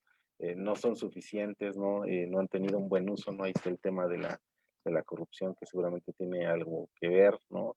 Pero bueno, hay que explorar y seguramente tenemos también una agenda de investigación pendiente muy interesante, ¿no? Entonces, pues agradezco las preguntas, las inquietudes, nos vamos con esas tareas, esperamos en un futuro, en el mediano plazo, atenderlas en otros artículos, ¿no? Ahondando la investigación, y muchas gracias a todos. Sí. Yo nada más añado que efectivamente estamos ya trabajando precisamente con el maestro Fernando en una versión más actualizada y donde pues estamos haciendo algunas otras consideraciones respecto a este modelo. Además de esto, resulta interesante y ahí suena ahí como próximo, ¿verdad? También una colaboración con el doctor Roberto Valencia, en donde precisamente se toca el punto del tipo de cambio desarrollo real y vinculado pues a estas exportaciones, ¿no? Manufactureras principalmente. Y pues digamos, espérenlo pronto, ¿verdad? Y 2 publicaciones. Gracias. Gracias, Ledia. Gracias, Fernando. Ya finalmente hay muchas cosas que se quedan en la discusión y podríamos pasarnos toda la tarde aquí comentando y discutiendo. En afán del tiempo, y creo que nos hemos excedido, dejo la palabra al profesor Roberto Valencia para dar por terminadas las actividades de hoy. Adelante, por favor, Roberto. Muchas gracias al doctor Leobardo por esta magnífica moderación, a todos los ponentes. Y más bien quiero ceder yo la palabra al doctor Santiago Capraro como parte del comité organizador. A él le toca cerrar con las últimas palabras. Bueno, muchas gracias, nuevamente muchas gracias a los presentes. La verdad que agradecemos mucho su asistencia a esta tercera reunión y bueno, especialmente agradecer a los ponentes por estos pensamientos que nos han compartido y por estas dudas que nos han generado, y al doctor Leobardo por moderar de una forma muy eficiente. La verdad que tenemos que aprender mucho de lo que ha sucedido hoy. Y bueno, nuevamente darles las gracias a todos e invitarlos para la última mesa de este año, que va a ser el viernes 11 de diciembre de 2020 a las 12 horas, y esa mesa va a ser sobre política de ciencia y tecnología. Vamos a tener 2 ponencias, y es un tema muy candente en la coyuntura actual, ya que hay un proceso de cambios en el CONACYT y no nos están pagando el SNI, pero bueno, no hay problema. Eso será cuestión de hablarlo el viernes 11 de diciembre a las 12 horas. Están todos invitados y esperamos su asistencia para cerrar de la mejor forma este año. Y agradecerles de nueva cuenta a todos los expositores, al moderador y a todos los presentes. Muchísimas gracias, que tengan una excelente tarde. Gracias, saludos a todos. Gracias, gracias. Muchas gracias a todos ustedes. Gracias. Hasta luego. Buena tarde. Muchas gracias. Muchas gracias también. Gracias a todos. Cuídense mucho y seguimos en contacto.